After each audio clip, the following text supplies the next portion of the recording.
রাতে কামালগাজী ফ্লাইওভারের নিচে অগ্নিকাণ্ডে মৃত এক বৃদ্ধা।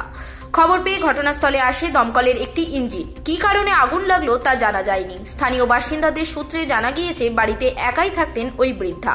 স্থানীয় বাসিন্দারাই খবর পেয়ে দমকল ও পুলিশকে খবর দেয়। পুলিশ এসে দেহ উদ্ধার করে নিয়ে গিয়েছে। ঘটনার তদন্ত শুরু করেছে পুলিশ। দেহ আজই ময়নাতদন্তের জন্য পাঠানো হবে বলে পুলিশ সূত্রে জানা গিয়েছে। আমি যখন 7টার সময় আসছি তখন ওই রাস্তা থেকেই আমি খবর পেলাম ওখানে মানে পুড়ে গেছে। তা ওখানে সামনে গিয়ে দেখলাম, দেখছি যে হ্যাঁ সত্যিই তাই। তা গিয়ে আমি উপরটায় উঠে দেখছি হ্যাঁ ওটা একটা বডি, একটু মানে গন্ধও পেলাম পোড়া পোড়া। তখন দেখছি যে হ্যাঁ ওটা একটা বডি। তা ওখানে সব বলা কওয়া করছে এই সব। তারপরে ওখানে কি করে হয়েছে না হয়েছে সেটা আমি আগুন লেগে গেছে কি না সেটা আমি বলতে পারবো না। তার কারণ আমি 7টার সময় যখন আসলাম তখন দেখলাম ওটা পুরোটাই পুড়ে গেছে, এইটুকুনি জানি। তারপরে পুলিশকে মনে হয় কেউ খবর করলো, আমি তো জানি না।